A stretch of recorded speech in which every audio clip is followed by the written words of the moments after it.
"Do not touch him," I said, and the entire reception hall went silent. I had been inside Hayes' royal estate for less than 40 minutes when 8-year-old Lucas Hayes turned what should have been a formal charity reception into a test of everyone's patience. 3 attendants stood near him. His tutor was pleading from several feet away. At the far end of the marble hall, his father, Alexander Hayes, watched with the controlled expression of a man accustomed to having every problem solved before it reached him. Lucas stood beside a marble column with his arms folded, refusing his jacket, refusing dinner, refusing even to look at anyone speaking to him. "Lucas," Alexander said, his voice calm but absolute, "come here." The boy did not move. I noticed something everyone else seemed to miss. Lucas was not watching his father. He was watching the glass doors leading to the terrace. Every time another adult stepped closer, his shoulders tightened. "Give him some room," I said. One attendant stared at me as though the temporary education aide had just challenged the king himself. Maybe I had. Alexander's gray eyes settled on me. "Mr. Bennet, you have been here less than an hour." "That is true." "And you believe you understand my son?" "No. I believe he wants everyone to stop surrounding him." Alexander looked toward Lucas, then back at me.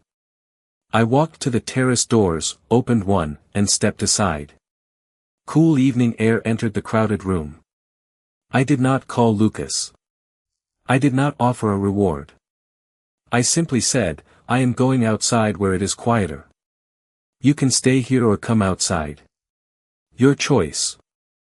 For several seconds, nothing happened. Then Lucas unfolded his arms. His tutor blinked. One attendant stepped forward, but Alexander raised a hand and stopped him. Lucas crossed the marble floor, past his father, past me, and walked onto the terrace. I followed slowly, keeping about 6 feet between us. Behind me, the room remained strangely quiet. Lucas reached the stone railing overlooking the gardens. "Are they coming?" he asked. Those were the first words I had heard from him all evening. "Only if you want someone to." He considered that. "Dad can come." "Not everybody." I looked through the doorway. Alexander had heard him. For the first time, the Alpha King's expression changed. It was not anger. It was surprise. He approached but stopped near the doorway instead of closing the distance. "Can I stay outside until dinner?" Lucas asked him. Alexander hesitated. I could almost see the command forming in his mind. Then he glanced at me. 10 minutes, he said. Lucas nodded. No argument. No negotiation. No refusal. Alexander stared at his son as though he had witnessed something impossible. Then his attention shifted to me. 6 tutors, he said quietly. 18 months. He listened to none of them. I leaned against the railing. Maybe listening was never the problem. Alexander's gaze sharpened. Then what was? Before I could answer, Lucas turned toward us. Noah. Yes. Can you be here tomorrow? I looked at Alexander. The Alpha King was already looking at me, and something in his expression told me my temporary assignment had just become far more complicated. The next morning, Lucas was already waiting when I entered the smaller breakfast room with 2 lesson folders under my arm. He looked at the folders, then at me. I am not doing math. I sat across from him. Good morning to you too. His mouth twitched, but he quickly recovered his serious expression. I placed both folders on the table. History or mathematics first? Neither. That option is unavailable. Lucas studied me for several seconds, clearly waiting for an argument. I gave him none. Finally, he pulled the history folder toward himself. History. Excellent choice. You would have said that about math. Absolutely. A tiny smile appeared before he opened the folder. 20 minutes later, I noticed Alexander standing beyond the doorway. He did not enter. He simply watched. After history, I gave Lucas another choice. He could begin mathematics immediately or take a 15-minute walk and return afterward. He chose the walk. Alexander entered as soon as Lucas disappeared into the garden. You expect him to come back? Yes. Why? Because I told him exactly what happens next. Alexander checked his watch. 14 minutes passed. Then 15. Lucas walked through the door, sat down, and opened the mathematics folder without being reminded. Alexander looked more surprised than he had the night before. Over the next several days, the pattern continued. Lucas could choose whether reading happened in the library or on the terrace. He could choose which assignment came first. He could not choose whether required work disappeared entirely. Once he understood that distinction, most arguments vanished. On Thursday afternoon, I was explaining an old trade route by comparing the regions to breakfast foods when Lucas started laughing. That makes absolutely no sense, he said. It made enough sense for you to remember it. Nobody trades pancakes for oranges. Not with that attitude. Lucas laughed again, and I noticed Alexander standing in the library doorway. He looked almost startled by the sound. Music begins in 10 minutes, he reminded his son. Lucas glanced at the pages remaining. Can I finish this first? Alexander's expression tightened automatically. I checked the chapter. 7 minutes. Alexander looked at his watch. 7. Lucas immediately returned to reading. That evening, Alexander summoned me to his office. A sealed envelope waited on his desk. 6 tutors in 18 months, he said. You have been here 5 days. He pushed the envelope toward me. Performance bonus. I pushed it back. His eyebrows lifted. You are refusing money? I am refusing that money. Why? Because if Lucas discovers I was rewarded because he cooperated with me, he may wonder whether I was patient because I cared or because I was being paid extra. Alexander leaned back slowly. Then explain something to me. Why does he listen to you? I looked through the window toward the courtyard, where Lucas sat reading on a low stone wall. He does not hate rules, Alexander. He hates having no voice. For once, the Alpha King had no immediate answer. Alexander did not mention our conversation the next morning, but I noticed the difference before breakfast was over. When Lucas's portrait session was moved from Thursday to Monday, Alexander did not simply tell him to put on his jacket. He explained that the photographer had to leave town unexpectedly and asked whether Lucas wanted 5 minutes or 10 minutes before getting ready. Lucas chose 10. 10 minutes later, he appeared wearing the jacket. Alexander looked at me across the room as though he had just tested an impossible theory and discovered it worked. Over the following week, he started paying attention to what happened before Lucas refused something. The pattern became difficult to ignore. A music lesson moved to another room without warning, and Lucas stopped at the doorway. 2 unfamiliar advisors joined lunch unexpectedly, and he became silent. A scheduled afternoon walk was cancelled because of rain, and he spent nearly an hour refusing every alternative activity. None of those moments were really about music, lunch, or weather. They were about something changing before Lucas had time to understand it. Alexander began giving him advance notice whenever possible, and the improvement was immediate. Then, on Friday evening, everything changed too quickly. 40 minutes before a formal dinner, 2 additional guests were added to the table. Nobody told Lucas until an attendant arrived with different clothes and instructions to hurry downstairs.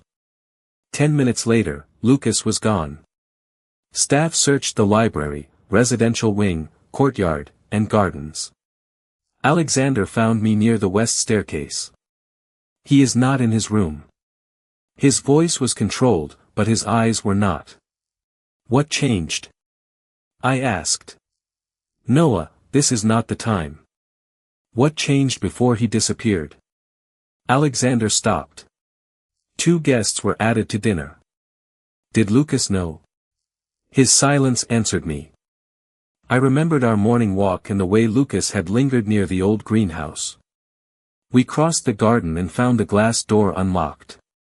Inside, evening light filtered through rows of plants. Lucas was beneath an old potting table, sitting with his knees drawn close and his sketchbook beside him. Alexander immediately moved forward. "Wait," I said quietly. This time, he did. I sat on the floor about 6 feet away. "Dinner starts in 35 minutes. You can stay here for 10 more minutes, or you can come inside now and have quiet time before everyone arrives." Lucas looked at me. "Do I have to talk to the new people?" "You have to attend dinner. You do not have to entertain them." He considered that distinction, then crawled out and brushed dust from his pants. 10 minutes. 10 minutes. When the time passed, he walked back toward the house with Alexander. I reached for the sketchbook Lucas had forgotten and saw the open page before I could close it. A small figure stood beside a closed door. Next to the figure was a suitcase. Lucas hurried back and took the book from my hands. "Sorry," I said. He said nothing and returned to the house. Alexander remained beside me. "What did you see?" "A child. A closed door. A suitcase." Every trace of color seemed to leave his expression. "Alexander?" He stared toward the house for several seconds. "There was someone," he finally said. "When Lucas was 6. And suddenly, I understood that we had been treating the behavior while the real story had been waiting behind a closed door. The next morning, Alexander was waiting in the administrative office before I arrived. Old household records covered the long wooden table, and the untouched coffee beside him told me he had been there for hours. He pushed one file toward me. Daniel Carter. I recognized the name from Lucas's early education records. Daniel had been Lucas's primary caretaker until almost 2 years earlier, when Lucas was 6. The final entry was painfully ordinary. Family emergency. Immediate leave requested. Replacement assigned. Alexander stared at the page. His mother became seriously ill in Oregon. Daniel left the same day. What did Lucas know? Alexander's silence lasted too long. I was away for succession negotiations. I was told the household would handle the transition. That was not my question. His jaw tightened. Apparently, almost nothing. Later that afternoon, Lucas was drawing in the library when Alexander joined us. Before either of us could begin the conversation, his secretary appeared to mention that Lucas's language tutor would be away the following week and a substitute would cover 4 lessons. Lucas's pencil stopped. "Is Mr. Miller coming back?" "Of course," Alexander said. "It is temporary." Lucas stared at the paper. "They always say temporary first." Alexander went completely still. I stayed where I was. This was not a moment I could solve for him. Alexander slowly sat in the chair across from his son. "Are you talking about Daniel?" Lucas did not answer immediately. Then he closed his sketchbook. He had a suitcase. Alexander's expression softened. "Yes. They said someone else would help me for a little while. Then Daniel never came back. Lucas, Daniel's mother became very sick. He had to leave for Oregon immediately." Lucas finally looked at him. "You knew?" Alexander took a breath. "I learned what happened, but I was away. I thought the adults here had explained it to you." Nobody explained anything. There was no anger in Lucas's voice. Somehow, that made the words heavier. One morning Daniel was here. Then he was not. Everybody decided I should have someone new. Alexander lowered his eyes. "We thought avoiding the details would make it easier for you." Lucas gave a small shrug. "Grown-ups decide when people leave." I saw the sentence land harder than any accusation could have. Alexander leaned forward, but he did not reach for him. You are right about what happened. We made decisions without explaining them, and that was wrong. Daniel did not leave because of you. Lucas studied his father's face as though testing every word. Did he want to leave? I do not know exactly what he felt that day, and I will not pretend I do. But I know he left because his mother needed him. Lucas looked down at his sketchbook. If somebody else leaves, will you tell me first? Alexander answered without hesitation. If I know, you will know. Lucas nodded once and reopened his sketchbook. Nothing magical happened. He did not suddenly smile. Alexander did not become a different father in a single conversation. But when we left the library later, Lucas called after him. Dad? Alexander turned. Mr. Miller comes back after 4 lessons, right? 4 lessons, Alexander said. And if that changes, I will tell you. Lucas nodded and returned to drawing. In the hallway, Alexander stood beside me in silence. All this time, he finally said, I thought he was afraid of losing control. I looked back through the open library door. Maybe he was afraid of losing people. Several days later, I was sitting beside the window in my room when an email arrived from the Boston Education Foundation. I read it twice before believing it. They were offering me a permanent position developing individualized learning programs, the kind of work I had wanted long before Heir's royal estate entered my life. The salary was better. The position offered independence. Most importantly, it was mine because of my work, not because I happened to be the one person Lucas trusted. My temporary contract with Alexander ended in 2 weeks. I opened the closet and pulled out my suitcase, trying to imagine Boston again. Are you leaving? Lucas's voice came from the doorway. I turned. He was staring at the suitcase. His face had gone completely still. Come sit down. How many mornings? What? How many mornings until you disappear? The question stopped me. I left the suitcase where it was and sat in the chair several feet from him. I received a job offer in Boston. I have not made every decision yet. So you are leaving? I might. But listen carefully. If I leave, you will hear it from me. I will tell you when I am going, and I will tell you why. I will not disappear while you are sleeping. Lucas looked at the suitcase again. Promise? I promise to tell you the truth. He nodded, although he did not look relieved. When he walked away, I discovered Alexander standing in the hallway. He had heard enough. That evening, he returned to my room and closed the door behind him. Decline Boston. I stared at him. Excuse me. I will match their salary. Your position here becomes permanent. You can design Lucas's entire education program. Alexander, this is not about money.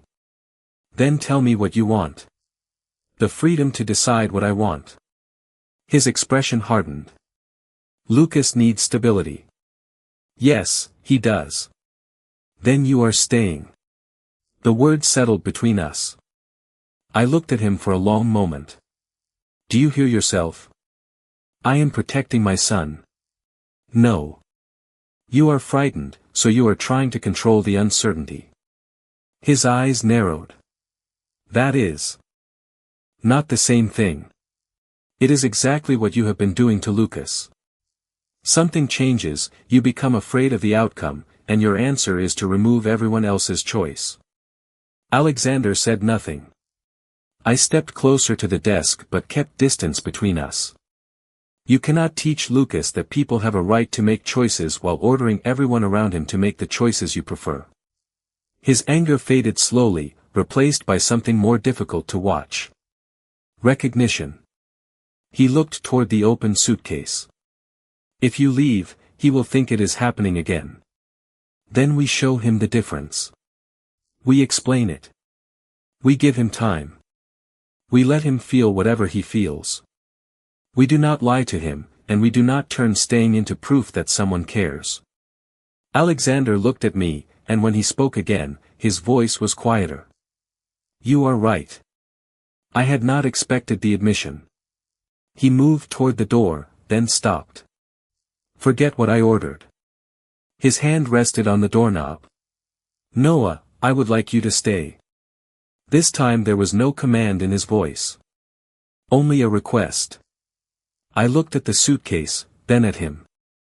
"I cannot give you an answer tonight." Alexander opened the door. "Then I will wait until you can." 2 mornings later, I accepted the position in Boston.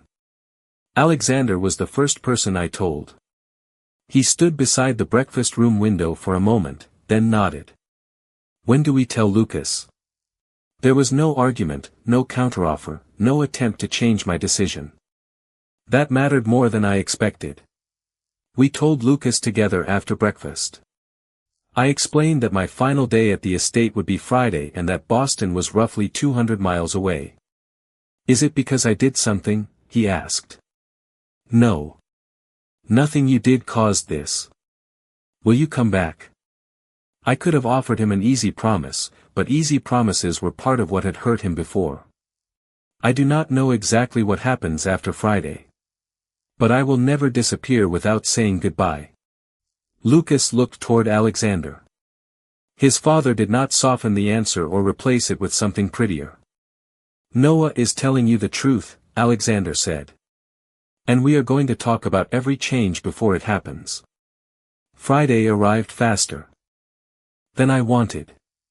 My car waited below the front steps while Lucas stood beside Alexander holding a drawing. Instead of the lonely figure and closed door I had seen in the greenhouse, this picture showed 3 people beneath a wide blue sky. Behind them was the greenhouse, and its door was open. "This is for you," Lucas said. I took it carefully. "I am keeping it." "You better."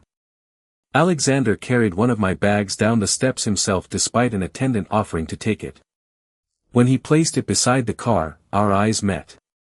"Boston is getting someone valuable," he said. That almost sounded like a compliment.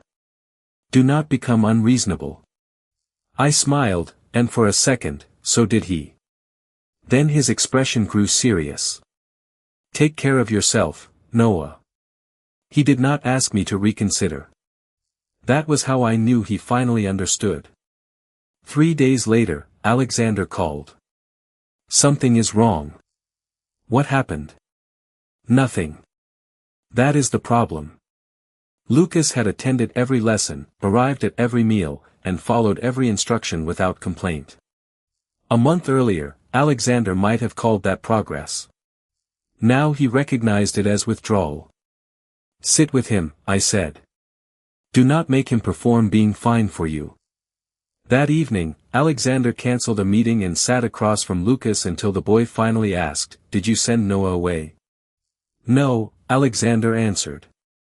"Noah chose Boston. I wanted him to stay, but it was his decision." The next morning, Alexander did something even more important. He found Daniel Carter in Oregon and arranged a video call. Lucas sat beside him when Daniel's familiar face appeared on the screen. Daniel explained that his mother's emergency had forced him to leave immediately and that he had regretted never getting a proper goodbye. "You did not leave because of me?" Lucas asked. "Never because of you." After the call, Lucas walked toward the greenhouse. Alexander followed several feet behind. At the doorway, Lucas turned. "Can we change tomorrow's schedule?" Alexander did not answer immediately. "What would you like to change?" Lucas blinked, surprised by the question. Then he began explaining. Nearly 200 miles away, I knew none of this yet. But for the first time, Alexander was helping his son without me standing between them. 3 weeks after I moved to Boston, Lucas called me on a Saturday morning while I was drinking coffee beside my apartment window. "Dad has meetings with me now," he announced. "Should I be worried?" I asked. "Probably. He has a spreadsheet." Somewhere beyond the screen, Alexander said, "It is a schedule, not a spreadsheet." Lucas grinned. "Same thing. Their Sunday meetings covered lessons, visitors, schedule changes, and anything Lucas wanted discussed before the week began. The difference was obvious. Lucas was asking questions again. He was negotiating. Most importantly, he was laughing. When the call ended, I remained by the window longer than necessary. Alexander had never asked me to return. 4 days later, the receptionist at the Boston Education Foundation told me someone was waiting downstairs.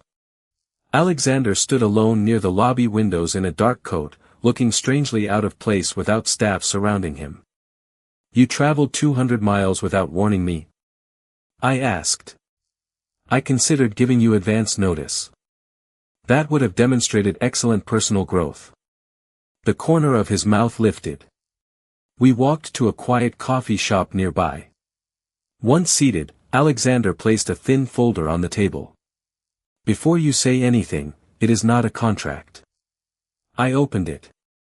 Heir's Royal Estate had rewritten its education policy. Schedule changes required reasonable advance notice whenever possible. Children would receive age-appropriate choices in their routines. Departing staff members would have formal transition plans so nobody simply vanished from a child's life. I looked up. "You changed this for everyone?" Lucas was not the only child living under rules designed entirely by adults. I read the pages again. Alexander had not merely copied my methods. He had understood the reason behind them. "I thought protecting Lucas meant removing uncertainty," he said. "Instead, I taught him that important things happen behind closed doors. And now? Now I tell him when I do not know what happens next." I smiled. How does the Alpha King enjoy saying that? I dislike it profoundly. I laughed. And his expression softened. "Lucas misses you," he said. "I miss him too." Alexander looked down at his coffee. For perhaps the first time since I met him, he seemed uncertain about whether he should continue. "He is not the only one." My smile disappeared. Neither of us spoke for several seconds. Then Alexander stood. "You do not owe me an answer." "Alexander." He stopped near the door. "Could the estate use an education consultant who works partly from Boston?" Surprise broke through his usual control. "Are you asking?" "I am considering." He nodded slowly. "Then consider without pressure." Several days later, I called him with my terms. I would keep my permanent position in Boston, work remotely when appropriate, and spend several days each month at Heir's Royal Estate as a consultant. Alexander accepted every condition. The following Monday, my car reached the estate shortly after noon. Lucas came down the steps so quickly that Alexander had to remind him to slow down. Then Lucas noticed my suitcase. He stopped. I pointed toward it. "That goes to my room today. Sometimes it will come back to Boston with me. You will know before it does." Lucas considered this, then grabbed my smaller bag. "Fine. But Sunday meetings are mandatory now." Alexander appeared behind him. "Apparently, I created a monster." Lucas looked back. "You created a schedule." I laughed, and Alexander met my eyes over his son's head. This time, I had returned because nobody ordered me to. By the time my visits to Heir's Royal Estate became routine, Lucas had transformed Sunday planning into something resembling a formal negotiation.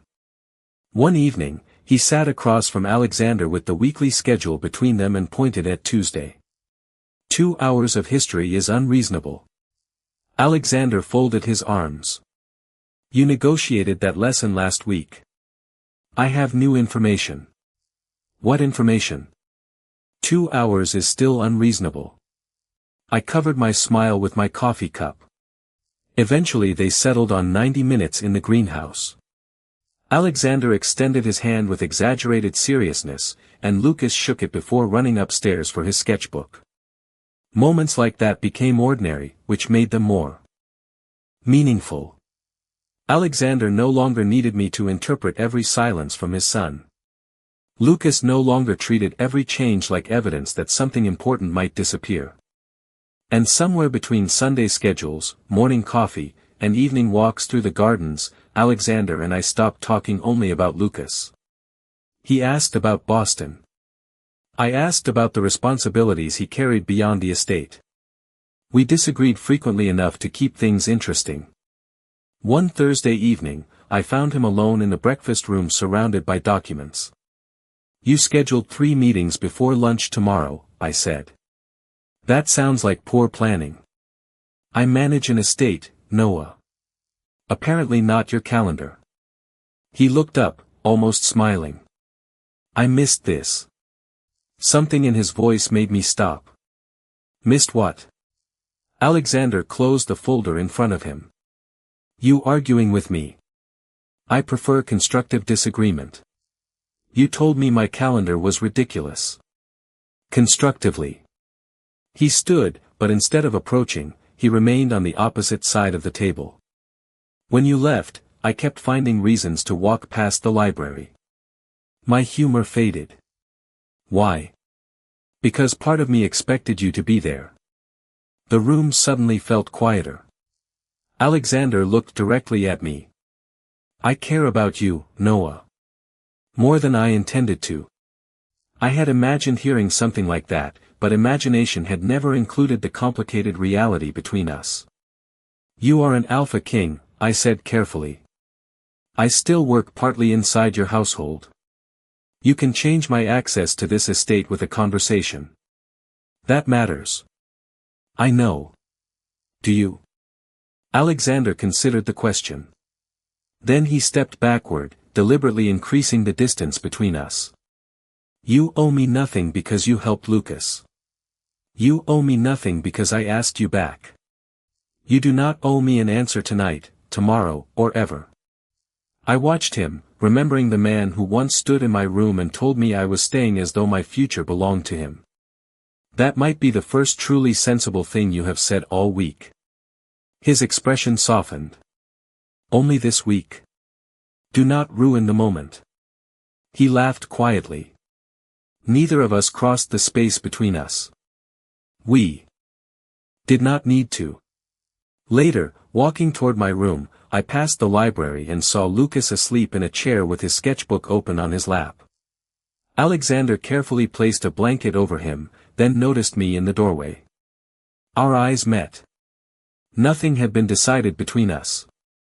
For once, uncertainty did not feel threatening. It felt like an open door. By early fall, I understood how much had changed when Mr. Miller announced that he would transfer to another estate at the end of the month. Lucas received 3 weeks of notice. He knew the reason, knew the exact date, and had already met the instructor who would replace him. Still, that afternoon, he disappeared into the conservatory and closed the door. An attendant found Alexander in the hallway. "Should I get Mr. Bennett?" Alexander looked toward me at the opposite end of the corridor. For a moment, I expected the old answer. Instead, he shook his head. "No. I am his father. I should handle this." He walked to the conservatory alone and sat on the floor outside the closed door. "Lucas, I know you can hear me. Mr. Miller really is leaving, and you are allowed to be upset about that. You do not have to open this door until you are ready." Silence followed. Alexander waited. 5 minutes became 10. He never issued an order. Eventually, the door opened. Lucas sat beside him. "Can Mr. Miller have dinner with us before he leaves?" "Yes." "Can I make him something?" "Absolutely." Lucas leaned against the wall. "I still do not like it." Alexander nodded. "Neither do I." I walked away before either of them noticed me. Alexander no longer needed me to translate his son for him. That evening, I found him on the terrace overlooking the gardens. "You saw us," he said. "Enough." "Did I pass?" "There was never a test. There was always a test with you." I smiled. "Maybe you needed one." Alexander laughed softly, then became serious. Do you remember the night I told you that you were staying? Very clearly. I thought caring about someone gave me the right to hold on tighter. He turned toward me. I was wrong. The terrace door behind us stood open, warm light spilling across the stone. Alexander extended his hand but stopped. Before touching me. Will you stay? My heart answered faster than my judgment. I looked at his open hand, then at his face. Ask me tomorrow. Surprise crossed his expression, but he lowered his hand. Tomorrow. He did not ask why. He did not negotiate. The entire next day passed without another word about it. After dinner, I returned to the terrace and found him waiting beside the railing. Through the open doorway, Lucas complained loudly that 90 minutes of history remained a violation of basic human dignity. Alexander called back, "Your objection has been recorded." And ignored, Lucas replied. I laughed. Alexander looked at me. Noah Bennett, will you stay? This time, I placed my hand in his. Yes. His fingers closed gently around mine. No command. No bargain. Just a choice freely given. Lucas appeared in the doorway, looked at our joined hands, and sighed. You two are being weird. Go finish your reading, Alexander said. That sounds suspiciously like an order. It is. Lucas grinned and disappeared inside, leaving the door open behind him. I stared at that doorway and remembered his old drawing, the lonely child, the suitcase, the closed door. Now people could leave and still say goodbye. They could return without surrendering their freedom. They could stay because staying was what they wanted. Alexander squeezed my hand once, and together we walked through the open door.